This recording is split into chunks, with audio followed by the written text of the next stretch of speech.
और सबसे पहले बात आग के तांडव की करते हैं। दो अलग अलग शहरों में आग से हड़कंप मचा रहा। पहली तस्वीर अजमेर की है। यहां किशनगढ़ में कबाड़ के गोदाम में आग लग गई। कड़ी मशक्कत के बाद आग पर काबू पाया गया। दूसरी तस्वीर सवाई माधोपुर के कुंडेरा बस स्टैंड पर उस वक्त हड़कंप मच गया जब एक खड़ी गाड़ी में आग लग गई।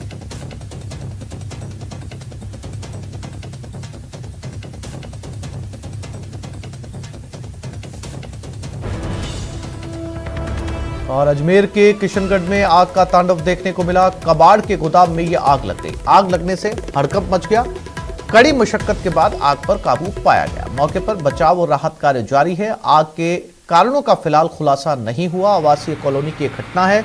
अजमेर के किशनगढ़ में बुधवार रात एक कबाड़ी गोदाम में आग लगने से हड़कंप मच गया। आग इतनी ज्यादा थी कि उस पर काबू पाने के लिए न सिर्फ किशनगढ़ बल्कि अजमेर और टोल प्लाजा से भी दमकल की गाड़ियों को बुलाना पड़ा। फिलहाल आग के कारणों का खुलासा नहीं हो पाया, लेकिन दमकल विभाग ने करीब 3 घंटे की कड़ी मशक्कत के बाद आग पर काबू पाया। आग की सूचना पर किशनगढ़ विधायक सुरेश टांक और उपखंड अधिकारी परसारा मौके पर पहुंचे, हालात का जायजा लिया।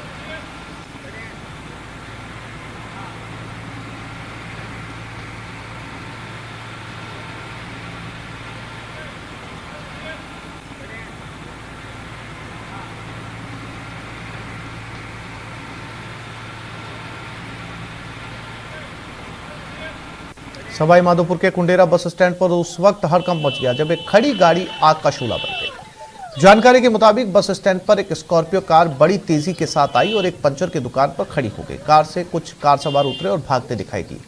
थोड़ी देर में कार में आग लग चुकी थी। ऐसे में आसपास के दुकानदार भी दुकान छोड़कर भाग गए। देखते देखते आग ने विकराल रूप धारण कर लिया और कार को अपनी आगोश में ले लिया। सूचना पर दमकल ने मौके पर पहुंचकर आग पर काबू पाया।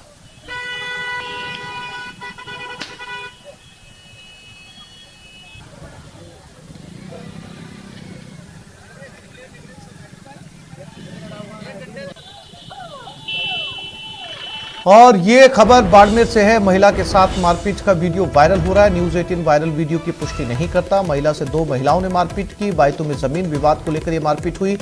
थाने में दोनों पक्षों का केस दर्ज हो गया। बायतू सीओ जगूराम ने घटना की पुष्टि कर दी है। बाड़मेर जिले के बायतू थाना क्षेत्र में महिला और उसके परिवार से 2 महिलाओं की मारपीट का वीडियो वायरल हो रहा है।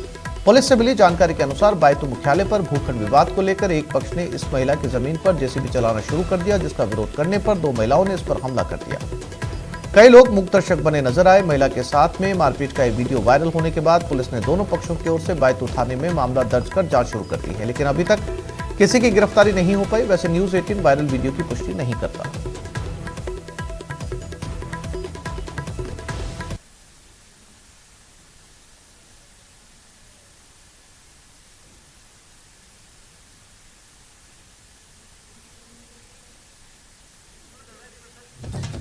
और ये वो वीडियो है, ये वो वायरल वीडियो है जो लगातार वायरल हो रहा है। बाड़मेर का ये वीडियो बताया जा रहा है। पूरा मामला एक जमीन से जुड़ा हुआ है। इस जमीन को साफ करने के लिए या इस जमीन से कब्जा हटाने के लिए जेसीबी यहां पर पहुंची थी और उसके बाद महिलाओं में आपस में झगड़ा हुआ। यहां तक कि ये जेसीबी इस महिला पर भी हमला करती हुई नजर आ रही है। हालांकि महिला वहां से बच निकलने में कामयाब रही।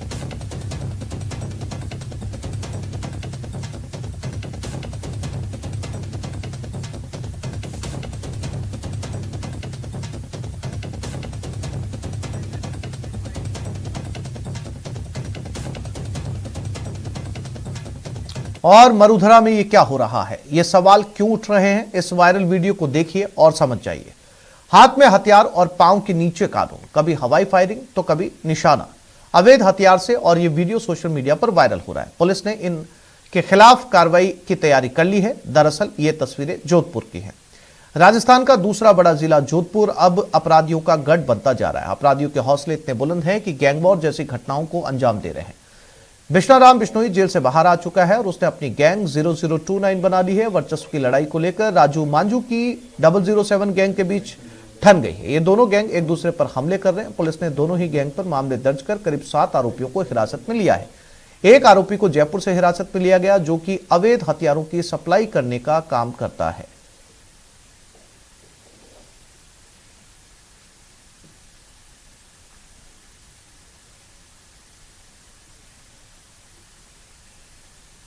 तारीख को जो घटनाक्रम हुआ था जिसमें 2 आपराधिक गुटों की गाड़ियां टकराने की घटना हुई थी, उसमें पुलिस द्वारा अपने स्तर पर दोनों ही पक्षों के विरुद्ध प्रकरण दर्ज किया गया और इस प्रकरण में 6 लोगों को अब तक गिरफ्तार किया जा चुका है। बाकी मुलजिमों को नामजद किया जा चुका है, जिनकी गिरफ्तारी शीघ्र की जाएगी।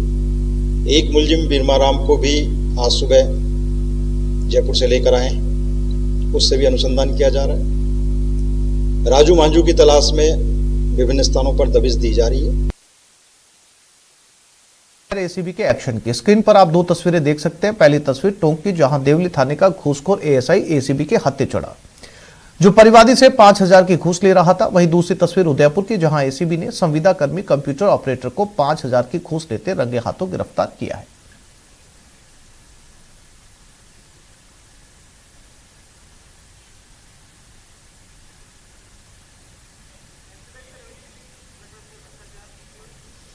प्रदेश में भ्रष्टाचार पर लगाम लगाने के लिए एसीबी की टीम लगातार ताबड़तोड़ कार्रवाई कर रही है। टोंक एसीबी की टीम ने अंजाम देते हुए देवली थाने में तैनात सहायक उप निरीक्षक को 5000 रुपए की रिश्वत लेते रंगे हाथों गिरफ्तार किया।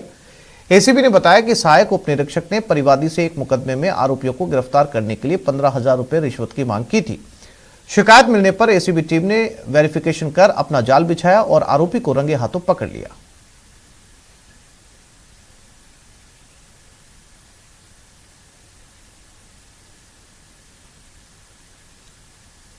ब्यूरो यूनिट टोंक पर परिवादी उपस्थित आया था कि उसने कोई थाने पे मुकदमा दर्ज करा रखा देवली पर। उसके घर में घुस के आरोपी घरों ने उसकी कार तोड़ दी और पत्थर वगैरह फेंक के नुकसान किया है।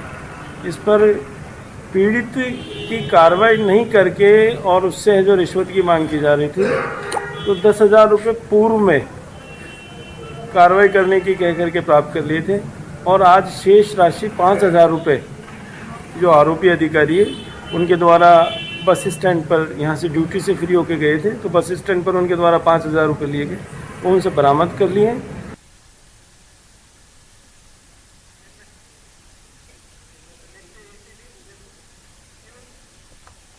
और अब बात उदयपुर की करें तो एसीबी ने झाड़ोल तहसील में कार्यरत संविदा कर्मी कंप्यूटर ऑपरेटर को 5,000 की रिश्वत लेते रंगे हाथों गिरफ्तार किए।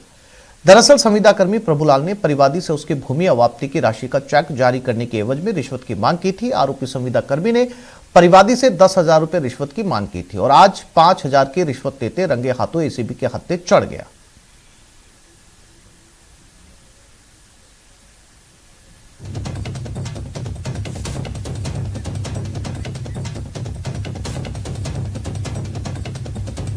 और यह खबर उदयपुर से है। मुश्किल में बीजेपी विधायक प्रताप गमेती। एमएलए प्रताप गमेती पर दुष्कर्म का आरोप लगाया। रेप का आरोप लगाकर पीड़िता ने कहा नौकरी का झांसा देकर दुष्कर्म किया गया। पीड़िता की रिपोर्ट पर केस दर्ज हो गया। उदयपुर के गोगुंदा विधानसभा से बीजेपी विधायक प्रताप गमेती एक बार फिर से विवादों में है। प्रताप गमेती पर एक बार फिर से एक और महिला ने नौकरी और शादी का झांसा देकर दुष्कर्म के गंभीर आरोप लगाए। महिला की रिपोर्ट पर पुलिस ने प्रताप गमेती के खिलाफ एफआईआर दर्ज कर ली है।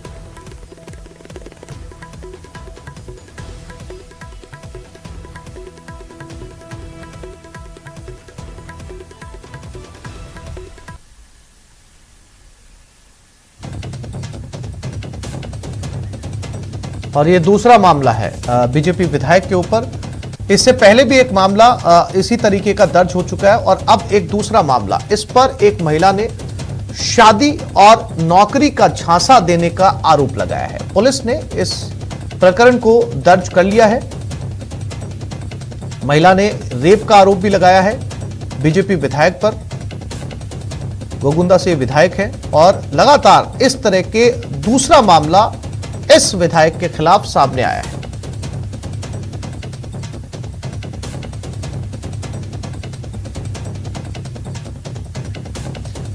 और अब न्यूज 18 के सवाल, कब होगी विधायक जी की गिरफ्तारी? क्या पीड़िता को इंसाफ मिलेगा? ये दो बहुत महत्वपूर्ण सवाल कि इन विधायक साहब पर कार्रवाई कब होगी और इस पीड़िता को इंसाफ कब मिलेगा। और ऐसा पहली बार नहीं है, ये लगातार दूसरी बार इसी तरीके के मामले का आरोप बीजेपी विधायक पर लगा है।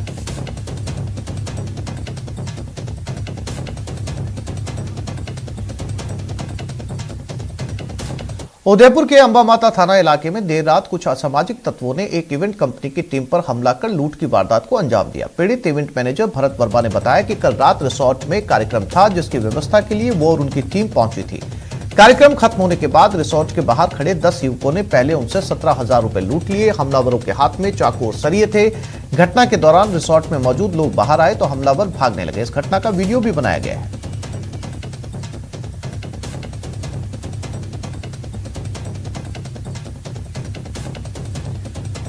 और ये उदयपुर की वो तस्वीरें जो वीडियो वायरल हो रहा है।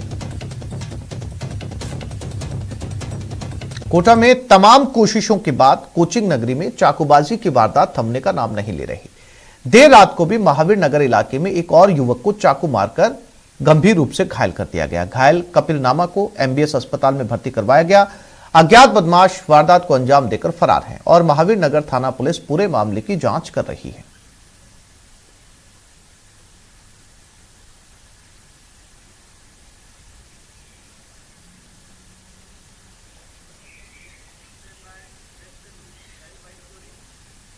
कोटा के गुमानपुरा इलाके में एक वाहन चोर दिन दहाड़े मोटरसाइकिल चोरी कर फरार हो गया। चोरी की वारदात वहां लगे एक सीसीटीवी कैमरे में कैद हो गई।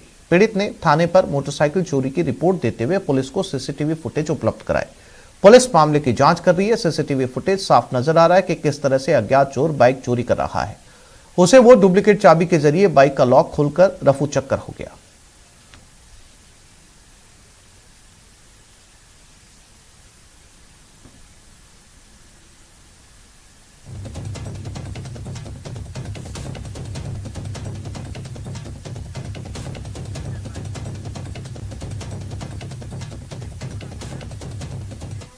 और कोटा से एक और खबर। इटावा में एक हैरान कर देने वाला मामला सामने आया, जहां पति ने पत्नी की गला दबाकर हत्या कर दी, जिसमें पति ने हत्या को आत्महत्या दर्शाने की कोशिश की है। आरोपी ने पहले पत्नी का गला दबाकर हत्या कर दी। इसके बाद आरोपी ने महिला को फंदे से लटका दिया और ससुर को फोन कर बताया कि उसने आत्महत्या कर ली है। पुलिस ने इस वारदात को महज 12 घंटे में सुलझा लिया और आरोपी पति को गिरफ्तार कर लिया है।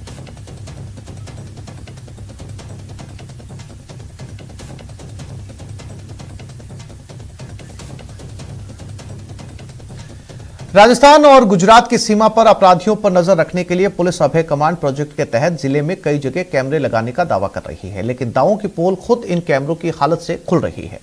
छापरी पुलिस चौकी पर लगे कैमरों की मेंटेनेंस नहीं हो पा रही, जिसका सीधा फायदा तस्कर उठा रहे हैं। प्रोजेक्ट के तहत लगाए जाने वाले कैमरों में यूपीएस तकनीक का इस्तेमाल नहीं किए जाने से बिजली गुल होने पर उपयोगी साबित नहीं होते। इन दिनों छापरी चौकी पर 3 पुलिसकर्मी तैनात हैं, लेकिन उन पुलिसकर्मियों ने अभी तक कैमरे को लेकर विभाग को शिकायत नहीं की है, जिससे कि अवैध गतिविधियों पर नजर बनाए रखने में मदद मिल सके।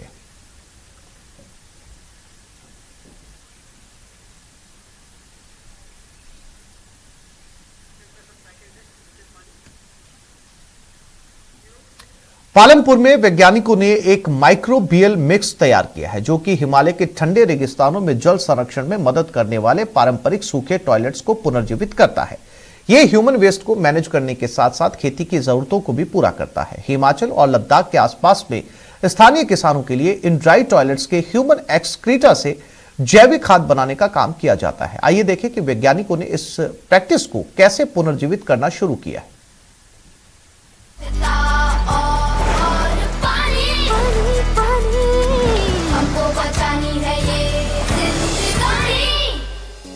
Today we are here at Goshal village of Lahaul and Spiti district in Himachal Pradesh to bring out a story on sanitation and water conservation.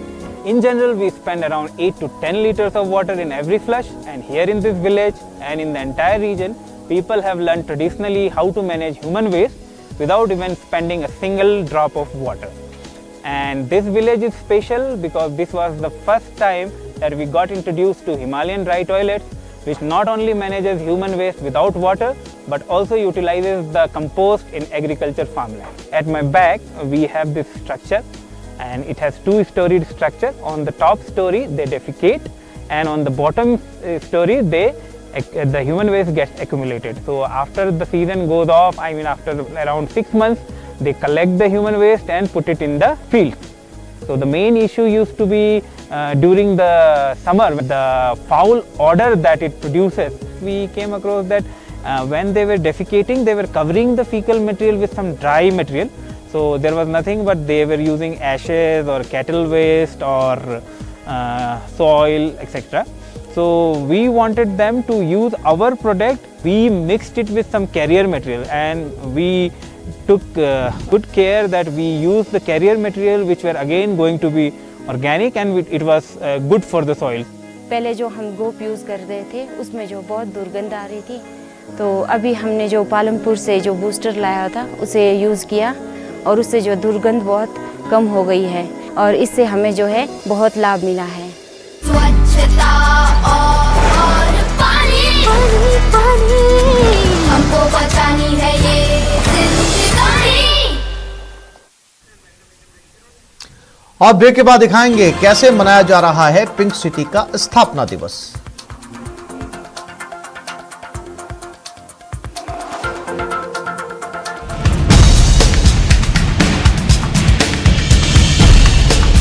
तो 94वां स्थापना दिवस है। राजे रजवाड़ों, शानदार महलों, गढ़, किले और कई ऐतिहासिक इमारतों वाला जयपुर आज पूरी दुनिया में पिंक सिटी के नाम से मशहूर है। पिंक सिटी के स्थापना दिवस पर 1 महीने तक शहर में कई कार्यक्रम होंगे। कार्यक्रम में सबसे पहला न्योता जयपुर के सबसे प्रसिद्ध मोती डूंगरी गणेश मंदिर को दिया गया। इसके बाद गंगापुल दरवाजे पर भी दोनों मेयर पूजा करने पहुंची।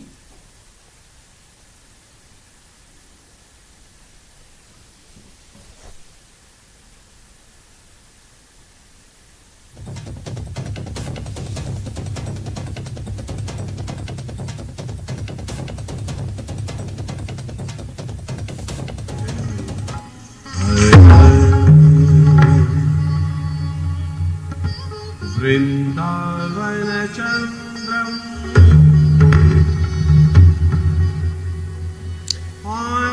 तो आज जयपुर को बसे हुए पूरे 294 साल हो चुके हैं। जी हां, एक लंबा इतिहास 294 साल का। उसी के लिए जयपुर के अंदर आने वाले 1 महीने में कई तरह के कार्यक्रम होंगे। पूरी दुनिया में जयपुर अपनी एक अलग पहचान रखता है और पूरी दुनिया में इसे पिंक सिटी के नाम से जाना जाता है। कई ऐतिहासिक इमारतें, बहुत सारे किले यहां पर मौजूद हैं और पूरी दुनिया से सैलानी जब भारत आते हैं तो स्पेशली जयपुर पहुंचते हैं जयपुर के दीदार करने।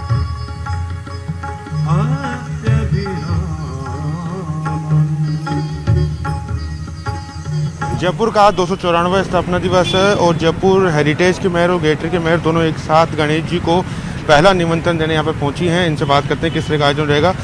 मैम, आप दोनों आज साथ आए हैं, किस तरह से स्थापना दिवस को मना रहे हैं नगर निगम? देखिए, सबसे पहले तो पूरे प्रदेशवासियों को जयपुर स्थापना दिवस की बहुत बहुत बधाई। आज 294वां स्थापना दिवस है जयपुर का। इसे बहुत ही धूमधाम से मनाया जाएगा। 1 महीने तक अलग अलग प्रोग्राम्स किए जाएंगे। कोविड के बाद ये लगातार 2 साल से बंद था। पहला प्रोग्राम होगा तो नगर निगम इसमें बहुत ही ज़्यादा प्लानिंग से बहुत अच्छे से मनाएगा। और जयपुर गुलाबी नगरी है जो अपने आप में विश्व में अपनी सांस्कृतिक, अपने परंपराओं के लिए जानी जाती है, भाईचारे के लिए जानी जाती है। तो हम इसे पूरे अलग अलग तरीके से प्रोग्राम्स करेंगे जिसमें जयपुर को पूरे दर्शाया जाएगा। और इस तरीके से आप देखिए, जयपुर जो है पूरा 4 दीवारी से घिरा हुआ है। इसमें 7 दरवाजे हैं जो सूर्य के रथ को दर्शाते हैं। तो ये बहुत प्लान सिटी है। ये वर्ल्ड हेरिटेज यूनेस्को की तरफ से इसको दर्जा मिला हुआ है। और मैं प्रदेशवासियों को भी कहूँगी, इसमें आप लोग आगे बढ़कर हमारा साथ दीजिए। इसे साफ़ सुथरा और जो ये विश्व में राजस्थान का दिल कहा जाता है, इसे आप बनाने में हमारी मदद कर सकते हैं। आप आगे आइए।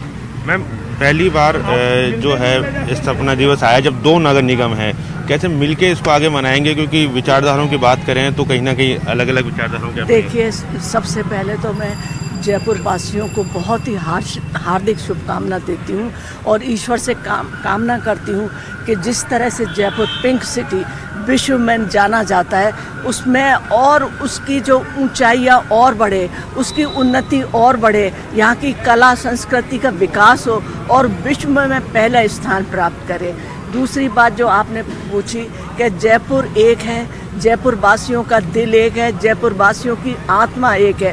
नगर निगम भले ही अलग बट गए होंगे, लेकिन जयपुर की जनता एक है। हमारे जो पूजनीय परम देव गणेश जी हैं, वो सब एक हैं। हम पूरे जयपुर वासियों सहित पूरे राजस्थान की हम उन्नति की और जो बीमारी जो हुई है उससे मुक्ति के लिए हम यहाँ प्रार्थना कर रहे हैं।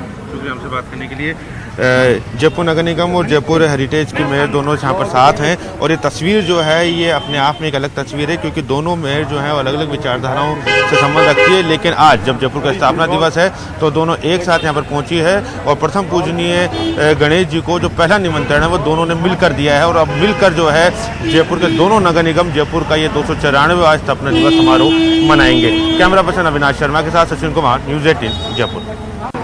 आज जयपुर का 294वां स्थापना दिवस है और जयपुर का जो प्रवेश द्वार माना जाता है गंगापुल दरवाजा, वहां पर इस समय आप तस्वीरों में देख सकते हैं कि जयपुर हेरिटेज की मेयर मुनीश गुर्जर और जयपुर ग्रेटर की मेयर शील धाबाई दोनों मिलकर गणेश वंदना कर रही है, गणेश पूजन कर रही है। क्रेन के माध्यम से इनको ऊंचाई पर चढ़ाया गया और एक जयपुर की परंपरा है कि सबसे पहले मोती डूंगरी गणेश मंदिर लोग पहुंचे थे, वहाँ पर प्रथम पूजनीय गणेश जी को न्योता दिया गया और उसके बाद जयपुर का जो प्रवेश द्वार माना जाता है जयपुर की स्थापना के समय से गंगापुल दरवाजा, वहाँ पर लगी गणेश प्रतिमा पर दोनों मेयर इस समय पूजन करते हुए आपको नजर आ जाएंगी। क्रेन के माध्यम से उनको इस ऊंचाई पर चढ़ाया गया है, काफ़ी अधिक ऊंचाई है, लेकिन दोनों मेयर इस परंपरा का निर्वहन यहाँ पर करते हुए आपको नजर आएगी। तमाम तरह के जो नगर निगम के अधिकारी हैं और आमजन है वो इस समय मौजूद हैं। जयपुर का ये स्थापना दिवस बड़ी धूमधाम से नगर निगम पूरे 1 माह तक मनाएगा और इसकी शुरुआत आज से हो गई है। तस्वीरों में आप देख सकते हैं किस तरह से दोनों मेयर क्रेन के ऊपर चढ़ी हुई हैं और क्रेन पर चढ़कर वो गणेश वंदना इस समय यहाँ पर करते हुए आपको नजर आ जाएगी। इसके बाद में जो अगला कार्यक्रम है वो गोविंद देव जी का जो मंदिर है, गोविंद देव जी मंदिर, वहाँ पर ये मनाया जाएगा और करीब 1 माह तक अलग अलग दिन अलग अलग तरह के समारोह नगर निगम ग्रेटर और नगर निगम हेरिटेज मिलकर जयपुर में मनाएंगे। जयपुर के स्थापना दिवस को बहुत ही अच्छे तरीके से और भव्य तरीके से यहाँ पर मनाया जाएगा। कैमरा पर्सन अविनाश शर्मा के साथ सचिन कुमार, न्यूज़ 18 जयपुर। और सीएम गहलोत ने शुभकामनाएं दी हैं। जयपुर स्थापना दिवस के अवसर पर मुख्यमंत्री अशोक गहलोत ने भी ट्वीट कर शुभकामनाएं देते हुए कहा कि पिंक सिटी वासियों को जयपुर के स्थापना दिवस की हार्दिक शुभकामनाएं। उन्होंने कहा कि ऐतिहासिक शहर का राजस्थान की कला और संस्कृति में एक अनूठा स्थान है। यह अपनी समृद्ध विरासत के लिए दुनिया भर में प्रसिद्ध है। ऐसे में आइए हम इसकी गौरवशाली भव्यता को बनाए रखें और सुनिश्चित करें कि जयपुर सभी के जीवन में खुशियां भरते हुए समृद्ध हो।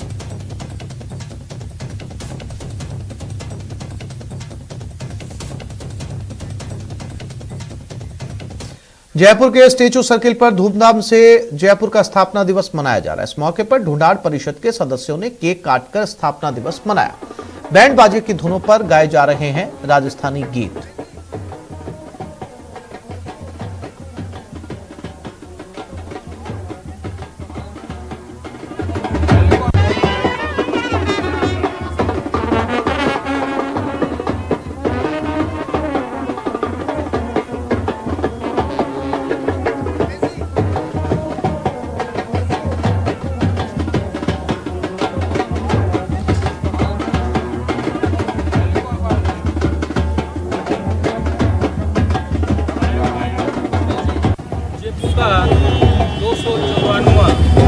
स्थापना दिवस के रूप में हम आज यहाँ पर मना रहे हैं। जयपुर हमारी विरासत, सांस्कृतिक धरोहर और जयपुर एक ऐसी सुंदर नगरी जहाँ पर्यटक भी को आकर्षित करता है।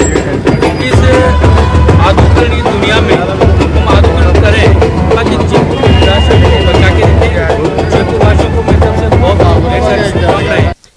और प्रदेश में सर्दी के तेवर तेज होते जा रहे हैं। प्रदेश के सबसे ठंडा कहा जाने वाला माउंट आबू में देर रात को 4 डिग्री का तापमान दर्ज किया गया। लगातार सर्दी अपना रंग दिखा रही है, जिसका लुत्फ उठाने के लिए देश भर से पर्यटक अरावली की वादियों में भारी संख्या में देखे जा रहे हैं। यहाँ के व्यापारी भी खुश हैं। उधर मौसम विभाग के मुताबिक प्रदेश में 18 नवंबर से और भी बदलाव आ सकते हैं। हल्की बूंदाबांदी होने के भी आसार बताए जा रहे हैं। माउंट में सर्दी बढ़ने के साथ ही पहाड़ियों में हल्की धुंध भी देखने को मिल रही है।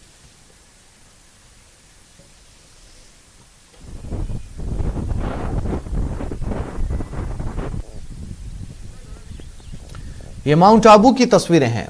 कुल्लू, मनाली, शिमला या हिमाचल की नहीं, एकमात्र हिल स्टेशन राजस्थान का जहां पर अब ठंड बढ़ने लगी है और पहाड़ियों में धुंध साफ तौर पर नजर आ रही है। तस्वीरें बिल्कुल ऐसी जैसे हिमाचल प्रदेश।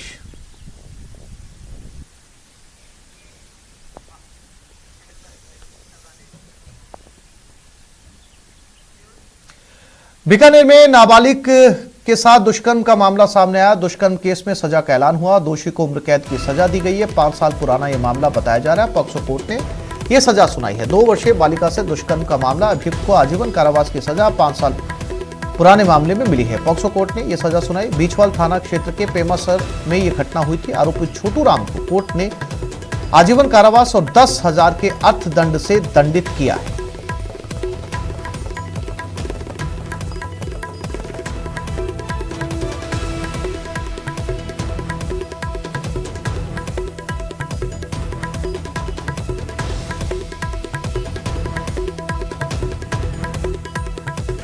तो इस बुलेटिन में फिलहाल इतना ही। नमस्कार।